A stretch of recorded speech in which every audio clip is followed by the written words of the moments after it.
सलाम।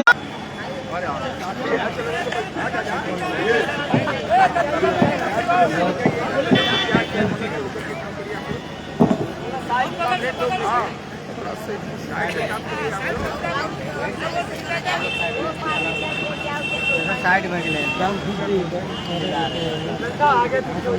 सुन लेंगे। साथी अध्यक्ष जी,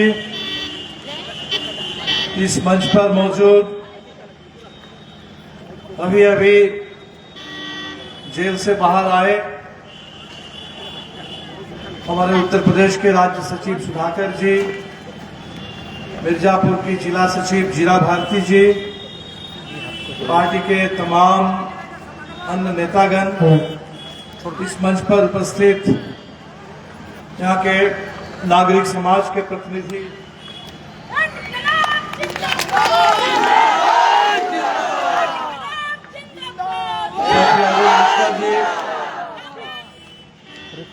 इस मंच पर उपस्थित अन्य तमाम कांग्रेस और सीपीएम तथा इंडिया गठबंधन से जुड़े अन्य तमाम साथियों, और इस मैदान में अभी भी कुछ साथी आ रहे हैं। उपस्थित हमारे तमाम बहादुर साथियों को सबसे पहले पूरी पार्टी की ओर से, केंद्रीय कमेटी की ओर से इनकलाबी सलाम। आपके इस आंदोलन ने मिर्जापुर को ऊर्जापुर बना दिया है।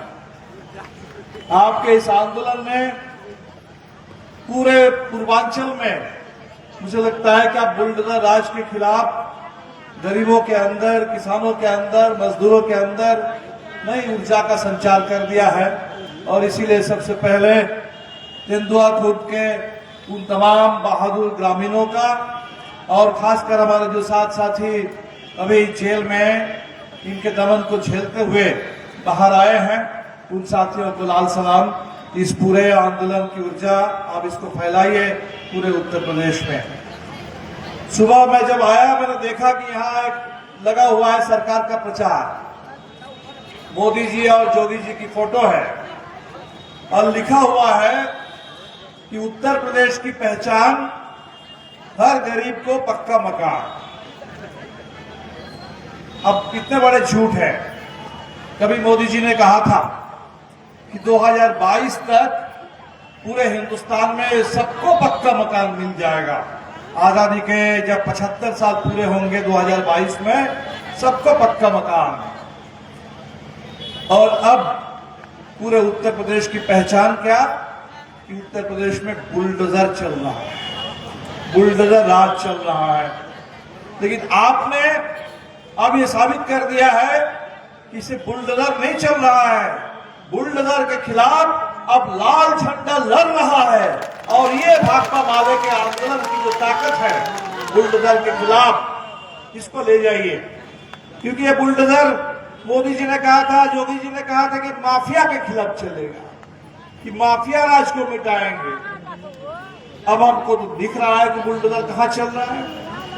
वो गरीब के खिलाफ चल रहा है, गांव में आदिवासियों के खिलाफ चल रहा है, वनवासियों के खिलाफ चल रहा है, वो बनारस के मणिकर्णिका घाट पर चल रहा है, वो पूरे उत्तर प्रदेश में आम मुस्लिम लोगों के खिलाफ चल रहा है, वो छोटे छोटे दुकानों पर चल रहा है। तो पूरे लोगों की रोजी रोटी, यहाँ के पूरे गंगा जमुनी तहजीब, यहाँ के पूरे सांस्कृतिक धरोहर और हमारे पूरे मकान, हमारे जमीन, हमारी खेती, उसको चौपट करने के लिए जब बुलडोजर आए, तब उस बुलडोजर को रोकने के लिए बिल्कुल जरूरी है। सुधाकर जी ठीक कह रहे थे कि ये संविधान की रक्षा करने के लिए, कानून की अगर कोई बात करना चाहते हैं, ये बुलडोजर गैर कानूनी है, ये गैर संविधानिक है। और इस बुलडोजर को रोकना ही संविधान है, इस बुलडोजर को रोकना ही इस देश में कानून का पालन है।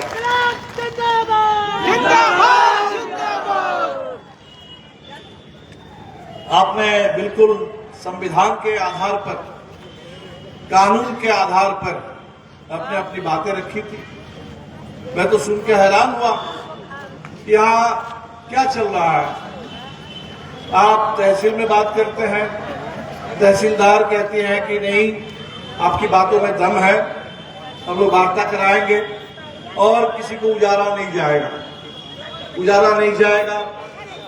जमीन की गारंटी होगी, पर्चा मिलेगा, कब्जा मिलेगा। और फिर अब आते हैं कमिश्नर के पास, 2 तारीख को वार्ता होती है, वो कहता है कि भाई हमें 3 दिन का समय दीजिए। और कमिश्नर जब कहता है कि 3 दिन का समय दीजिए, उसी दिन रात को ये वन विभाग के लोग बुलडोजर लेके पहुंच जाते हैं। ये क्या चल रहा है? और इस पर जब लोग वहां रोकते हैं, प्रतिवाद करते हैं, तो आप हमारे नेताओं को उठा लेते हैं, जीरा भारती जी को उठा लेते हैं, सुधाकर जी को उठा लेते हैं, गांव में कार्यकर्ताओं को उठा लेते हैं, यूट्यूबर को उठा लेते हैं। ये जो सोच रहे हैं कि भाई हमारे लाठी गोली के बल पर, बुलडोजर के बल पर अब उत्तर प्रदेश में हम ऐसे ही राज करेंगे, तो अब हमारे सामने बिल्कुल ये सवाल है कि हमें बुलडोजर नहीं, सवाल है वन अधिकार का। ये बुलडोजर को हम रोकेंगे और वन अधिकार कानून जो कहता है कि कानून के तहत हमें जमीन पर अपना पूरा अधिकार मिलेगा, उस कानून की, उस अधिकार की हम गारंटी करेंगे। आज इस सभा से ये ऐलान करने के लिए हम आए हैं कि बुलडोजर रोको और वन अधिकार कानून को लागू करो, वन अधिकार की गारंटी करो। और किसी भी गरीब को, गांव में किसी भी आदिवासी को, वनवासी को, गरीब किसान को उजाड़ने की ये जो साजिश है, इसको बंद करो। पहली बात। दूसरी बात, इस समय ये जो आंदोलन है, इसको ले जाइए, चारों तरफ ले जाइए। जहां जहां भी बुलडोजर खतरे में लोग जी रहे हैं, उसके पूरे साये में जी रहे हैं, उन सभी इलाके में इस बात पहुंचे कि बुलडोजर के से डरने की जरूरत नहीं है, लड़ने की जरूरत है। डरेंगे नहीं, लड़ेंगे। और लड़ने के लिए एकताबद्ध होंगे, संगठित होंगे। हमारी जहां जहां भी जमीन है, उस पूरे जमीन के कागज पत्थर लेकर के इस पूरे वन अधिकार को जमीन पर लागू कराने के लिए नीचे संगठन खड़ा कीजिए, पार्टी बनाइए और इस आंदोलन को फैला दीजिए। तेंदुआ खुद से जो शुरू हुआ, इसीलिए हमने कहा कि ऊर्जापुर है, इस ऊर्जा को फैलाइए, ले जाइए और हर एक जगह जहां भी ये विस्थापन की धमकी दे रहे हैं, जहां भी बुलडोजर की धमकी दे रहे हैं, जहां भी उसकी आहट सुनाई दे रही है, जहां भी वो चल रहा है, जहां भी हमारी जमीन, हमारी खेती, हमारे मकान, हमारे पूरे झुग्गी, उसको तोड़ने की साजिश चल रही है, अभियान चल रहा है, वहां उसके खिलाफ प्रतिरोध खड़ा करने के लिए यही आज के प्रतिरोध सभा की संदेश है। और इसीलिए इसको लेकर के पूरे पूर्वांचल को, मिर्जापुर हो, सोनभद्र हो, चंदौली हो, बगल में आपके प्रयागराज के इलाके हो, हर जगह इस पूरे इलाके में प्रतिरोध संघर्ष को, अपने जमीन के हक की लड़ाई को, संविधान की लड़ाई को, अपने मान सम्मान की लड़ाई को तेज करना है। अभी 12 फरवरी को पूरे देश में हमारे मजदूर संगठनों ने किसानों के समर्थन से राष्ट्रीय हड़ताल का ऐलान किया है। हड़ताल किस बात के लिए? ये सरकार पहले तो किसानों को उनके अधिकारों को छीनने के लिए ये 3 कानून लेकर के आई थी। आपको पता है वो 3 कानून जो खेती को अदानी अंबानी को सौंपने के लिए, किसानों की फसल की कीमत को चुराने के लिए 3 कानून लेकर के आए थे मोदी जी। और पूरे हिंदुस्तान के किसानों ने ठान लिया था ये 3 कानून को हम लागू नहीं होने देंगे।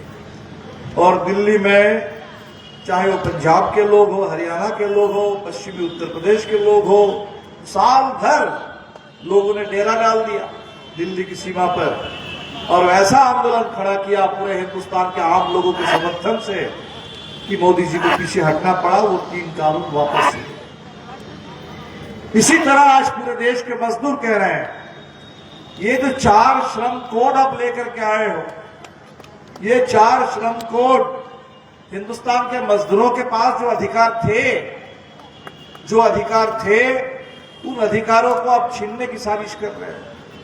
ट्रेड यूनियन का कानून इस देश में 1926 में बना, जब हिंदुस्तान गुलाम था। लेकिन इस गुलामी के दौर में भी हमारे देश के मजदूर लड़ रहे थे, बाबा साहब अंबेडकर लड़ रहे थे, देश के कम्युनिस्ट लड़ रहे थे और लड़ करके उन्होंने अंग्रेजों के जमाने में ही मजदूरों के पक्ष में कुछ कानून बनवाए। मजदूरी का कानून, आंदोलन करने का कानून, हड़ताल करने का अधिकार, ट्रेड यूनियन का अधिकार, वो सारे अधिकारों को छीन करके अब 4 कोड जो थोपने की कोशिश कर रहे हो कि ताकि मजदूरों के ज्यादा से ज्यादा उनसे काम लिया जाए, कम से कम मजदूरी दी जाए और उनके काम की कोई सुरक्षा ना हो, उनके जान की कोई सुरक्षा ना हो। ये साजिश के खिलाफ आज पूरे हिंदुस्तान के मजदूर एक हो रहे हैं।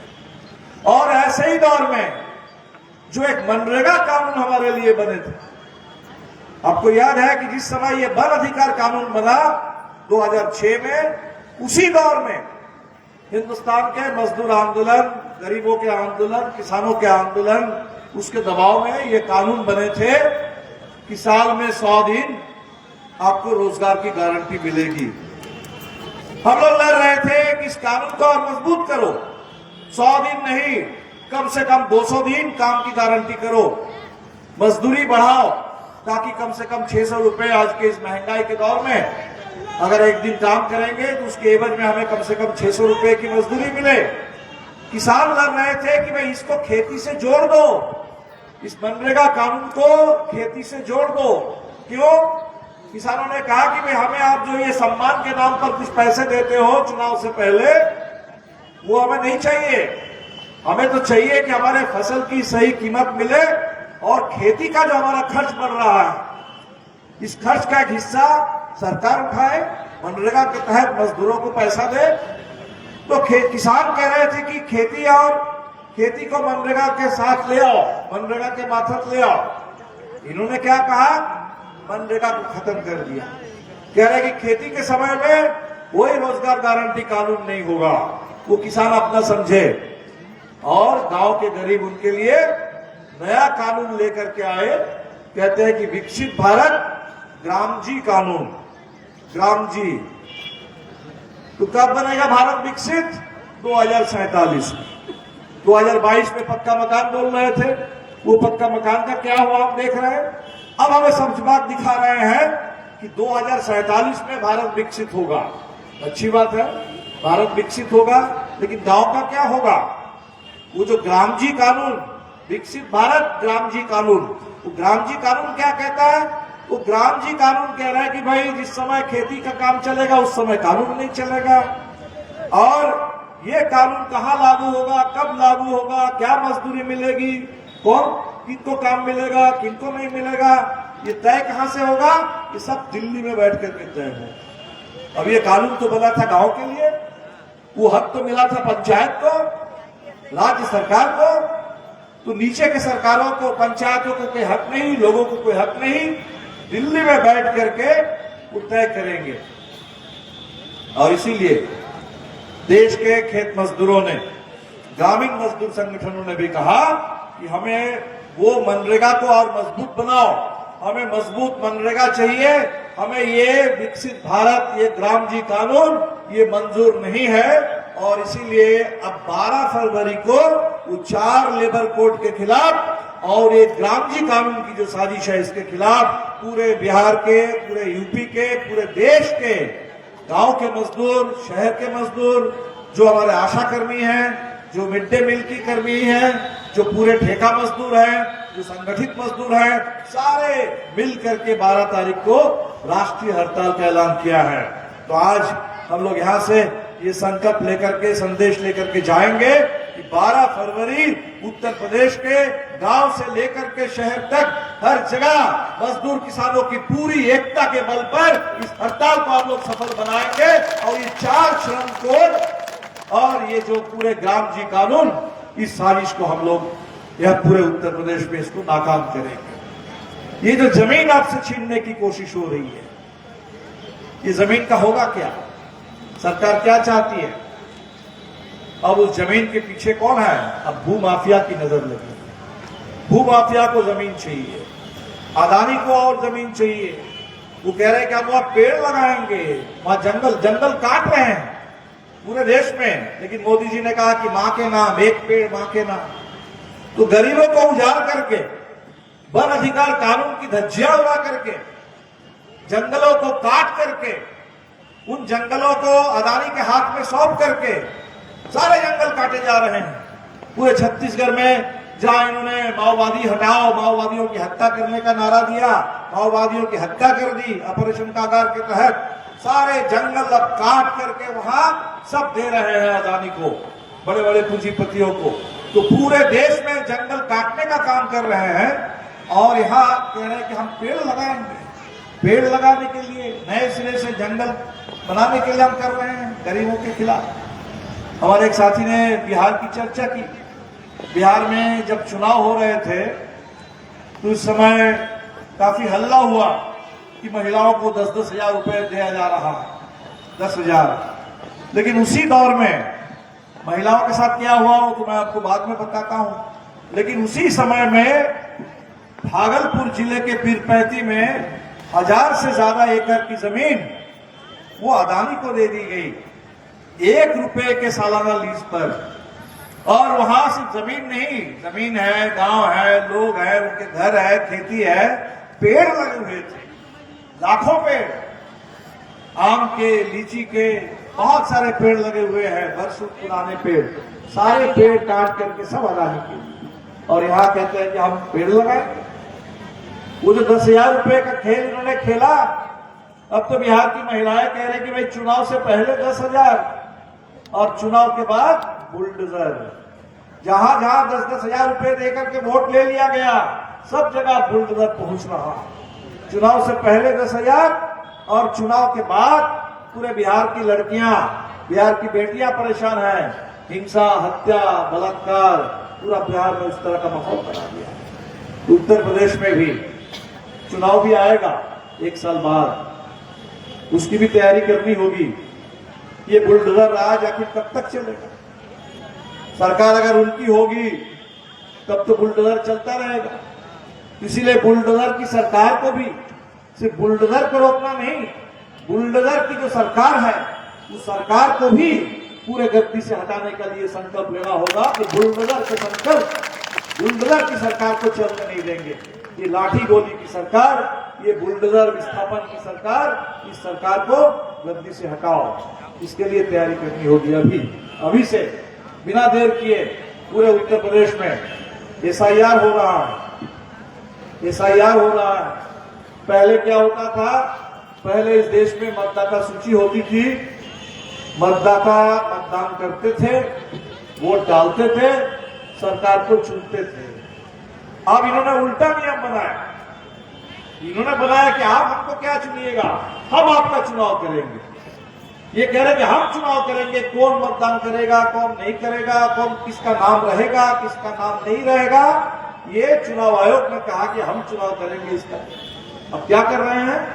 उत्तर प्रदेश से जो खबर मिली, करीब 2 करोड़ 89 लाख पूरे उत्तर प्रदेश में इतने लोगों का नाम वोटर लिस्ट से बाहर कर दिया।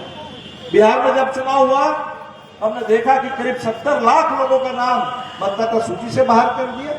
पश्चिम बंगाल में अभी चुनाव आने वाला है और वहां 60 लाख लोगों का नाम काटा और करीब 1.5 करोड़ लोगों को नोटिस भेज दिया। नोटिस भेज दिया कि आप आकर के साबित करो कि आप हिंदुस्तान में हो, साबित करो।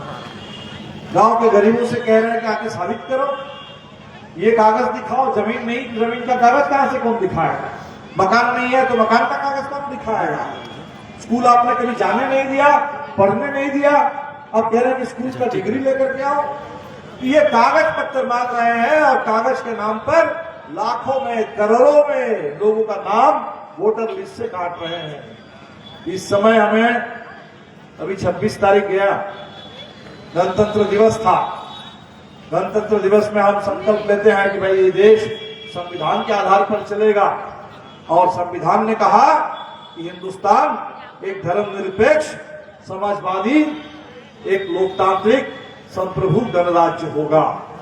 तो हमें उसके एक एक शब्द से मतलब है, वो धर्मनिरपेक्ष, समाजवादी, संप्रभु और लोकतांत्रिक एक गणराज्य है, उसके हम नागरिक हैं। और हर एक नागरिक के लिए, हर हिंदुस्तानी के लिए वो संविधान ने कहा कि कोई भेदभाव नहीं होगा। कोई भेदभाव नहीं, ना जाति के नाम पर, ना धर्म के आधार पर, ना लिंग के आधार पर। अभी एक नया कुछ कानून बनने की कोशिश हो रही है बनाने की यूजीसी में, विश्वविद्यालय में, कि विश्वविद्यालय के अंदर कि कोई दूसरा रोहित वेमुला ना हो। रोहित वेमुला एक दलित छात्र, एक दलित शोधार्थी, और इतना उनको प्रताड़ित किया गया, इतना भेदभाव झेलना पड़ा। हम लोगों ने कहा कि उसकी तो सांस्थानिक हत्या कर दी गई। तो हिंदुस्तान के विश्वविद्यालय में दलित हो, आदिवासी हो, वनवासी हो, महिलाएं हो, उनके साथ अगर इसी तरह का माहौल रहेगा तो देश कैसे आगे बढ़ेगा। तो इस भेदभाव को रोकने के लिए जब कुछ नियम बनाने की बात हो रही है, कुछ लोग हल्ला करने लग गए हैं, बाहर आकर के हल्ला कर रहे हैं कि भाई इसको रोको, इसको रोको। क्यों भाई, क्यों? इसका मतलब आप संविधान को रोकना चाहते हैं? ये तो संविधान ने कहा कि देश में कोई भेदभाव नहीं होगा, भेदभाव नहीं होगा, जाति के आधार पर नहीं होगा, धर्म के आधार पर नहीं होगा इस देश के अंदर। इसलिए हमें वो संविधान ने जो कहा सबके लिए न्याय, सामाजिक, आर्थिक, राजनीतिक, सबके लिए बराबरी, संपूर्ण बराबरी, और सबके लिए आजादी, पूरी आजादी, लिखने की, बोलने की, लड़ने की, धरना प्रदर्शन करने की, जुलूस निकालने की, सम्मेलन करने की। लेकिन जब आप आंदोलन कर रहे हैं तो जेल में भेजा जा रहा है। ये क्या इस देश में संविधान ने यही कहा कि कोई अगर अपनी मांग उठाए, कोई अपनी मांग को लेकर के धरना दे, प्रदर्शन करे, ज्ञापन दे, आकर के कहे कि भाई हमारी ये जमीन है, इस जमीन से हमें बेदखल मत करो, हमें रोजगार है, रोजगार गारंटी कानून हमारे लिए बना, हमारे रोजगार की गारंटी करो, हमारे बच्चों की पढ़ाई की गारंटी करो, हमारे बुजुर्ग लोग हैं, बीमार लोग हैं, उनके इलाज की गारंटी करो। इस देश में हम अगर अपने हक की मांग करेंगे, ये इस देश विरोधी हो गया? ये कोई गैर कानूनी हो गया? क्या हम अपराधी हो गए इस देश में अगर हक की बात करेंगे? हक की बात करने वालों को आप डाल रहे हो जेल में डाल दे रहे हो। उमर खालिद दिल्ली में नागरिकता कानून के दौर में लड़ रहे थे कि बराबर की नागरिकता हो सबके पास, और पिछले 6 साल से जेल में सड़ रहे हैं। वहां महाराष्ट्र में कितने लोग सड़ रहे हैं? हमारे भी साथियों को जेल में डाल दिया गया। बिहार में टाडा में 20 साल से साथी जेल में है बिना किसी कसूर, और जेल में 14 लोगों को गिरफ्तार किया गया था। उसी में जेल में रहते हुए 7 साथी की जान चली गई, आज हमारे बीच में नहीं है, गुजर गए। तो करना क्या चाहते हो कि पूरे हिंदुस्तान में हक मांगने वालों को, सच बोलने वालों को जेल में डाल दो, जेल में डाल करके सड़ा दो? ये आजादी है क्या? यही संविधान ने कहा है? इसी के लिए इस देश में गांधी जी ने लड़ा था, इसी के लिए सुभाष बोस ने कहा था कि खून दो हम आजादी देंगे, इसी के लिए भगत सिंह ने कहा फांसी में चढ़ते हुए कि इंकलाब जिंदाबाद और साम्राज्यवाद का नाश हो, इसी के लिए अशफाकुल्लाह ने और चंद्रशेखर आजाद ने शहादत दी। तो आज हमारे पूरे आजादी के साथ खिलवाड़, उस आजादी के आधार पर जो हमें संविधान मिला उसके साथ खिलवाड़, उस संविधान के तहत जो कानून बने हुए थे वो सारे कानूनों की धज्जियां उड़ा रहे हैं। इसीलिए साथियों बड़ी लड़ाई है। आपने जो शुरुआत कर दी तेंदुआ खुद से, इसमें बहुत उम्मीद जगाई है, बहुत, जैसे हमने कहा कि ऊर्जा का संचार हुआ, मिर्जापुर को आपने ऊर्जापुर बनाया है, इस ऊर्जा को बनाए रखिए और इस ऊर्जा के साथ इसको आगे बढ़ाइए। इतनी महिलाएं यहाँ आई हैं, पूरे देश की आधी आबादी, ये नारा दे देते हैं बेटी बचाओ बेटी पढ़ाओ, बेटी बचाओ और बेटी पढ़ाओ का नारा है, लेकिन हमारी बेटियों के साथ हर जगह, गांव से लेकर के विश्वविद्यालय से लेकर के शहर में हर जगह उनके साथ अन्याय है, हर जगह उनके ऊपर अत्याचार है। और वो कह रहे हैं कि भैया हम दलितों के लिए सम्मान की बात करेंगे, बाबा साहब अम्बेडकर का नाम लेते हैं, कह रहे हैं कि हमने आदिवासी को राष्ट्रपति बना दिया है, द्रौपदी मुर्मू, आपने आदिवासी को राष्ट्रपति बनाया और पूरे देश में वन अधिकार कानून, आदिवासी वनवासी उनके लिए उस जमीन पर जो बसे हुए हैं उनके साथ मजाक कर रहे हैं। इसके खिलाफ बड़ी लड़ाई उत्तर प्रदेश में तैयारी करिए, बगल में बिहार है, झारखंड है, पूरे देश के आदिवासी संगठित हो रहे हैं। जो आदिवासी संघर्ष मोर्चा बना है, ये आदिवासी संघर्ष मोर्चा देश के हर कोने में, और आदिवासी के हर अधिकार जल जंगल जमीन पर हमारा हक है, हमारी पूरी अस्मिता। अभी इस देश में आदमशुमारी होने वाला, गिनती होगी, और इन्होंने चुनाव से पहले, बिहार में चुनाव था, चुनाव से पहले इन्होंने कह दिया कि हम तो जाति आधारित गिनती कराएंगे, इस बार गिनती कराएंगे इस देश में कितने आदिवासी, कितने दलित, कितने अति पिछड़ी जाति के लोग हैं, कितने पिछड़ी जाति के लोग हैं, और किस जाति की कितनी आबादी है, पूरी गिनती कराएंगे। लेकिन अभी 2 दिन पहले इन्होंने आदमशुमारी के लिए भी जो खाका बनाया है, हमने देखा उसमें वो जाति का जिक्र नहीं है। जो हमेशा करते हैं वही कर रहे हैं कि भाई सिर्फ हम दलित और आदिवासी की गिनती करेंगे, बाकी की गिनती नहीं करेंगे, बाकी की गिनती नहीं करेंगे, ओबीसी की गिनती नहीं करेंगे। और इधर अगर ओबीसी के लिए किसी ने कहा कि मैं उनको भी, उनके खिलाफ भी भेदभाव हो रहा है विश्वविद्यालय में, तो उस पर भी रोक लगाएंगे, तो हल्ला करना शुरू कर दिया कुछ लोगों ने। इसीलिए साथियों, वो सारे अधिकार एक एक करके, सारे अधिकार के लिए हमें लड़ने हैं, सारे अधिकार को हासिल करना है।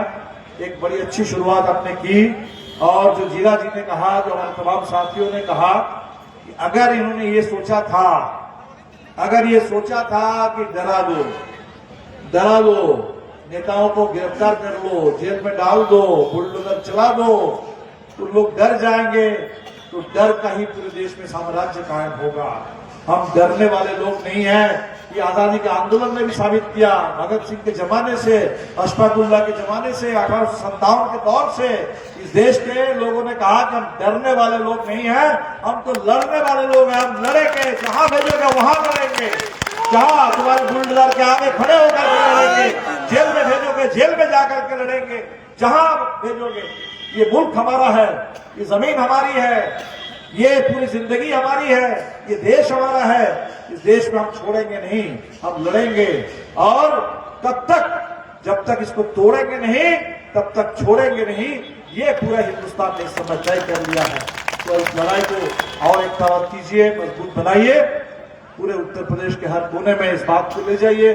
साथियों ने बताया कि 12 फरवरी हड़ताल है, और 23 फरवरी को लखनऊ में भी, राजधानी में भी ये आवाज जो गांव से उठी है, जो तेंदुआ खुर्द की आवाज है, जिसको पूरे मिर्जापुर के जेल से होते हुए आज मिर्जापुर के पूरे शहर में आप ले आए हैं, जो आवाज अब गूंज रही है पूरे उत्तर प्रदेश के हर कोने में, उस आवाज को लेकर के लखनऊ में भी पहुंचे और बता दीजिए।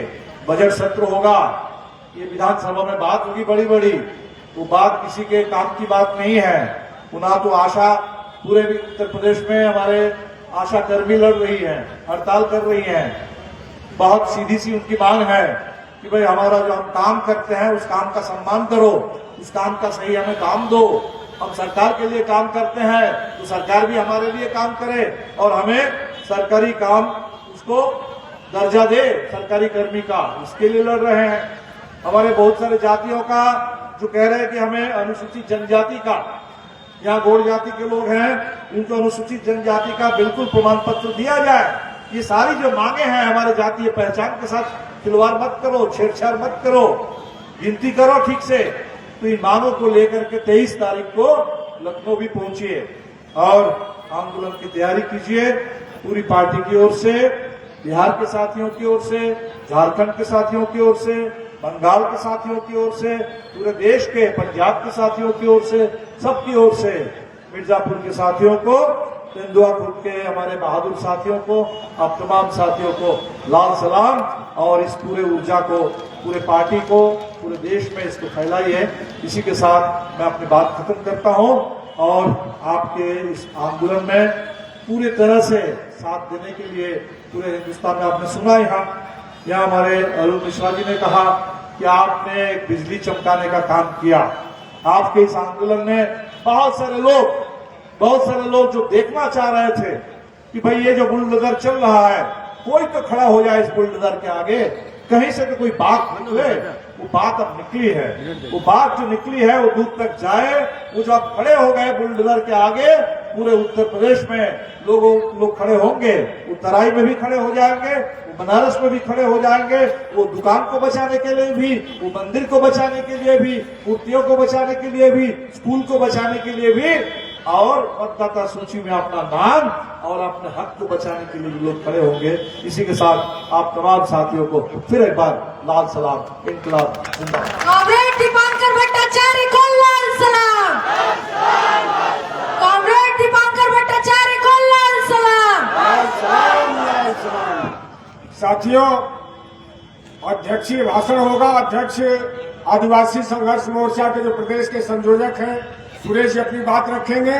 उसके पहले जो राजनीतिक प्रस्ताव है आपके बीच में कॉमरेड ओम प्रकाश सिंह जी रखेंगे और उसको तालियों की गड़गड़ाहट से आप पास करें।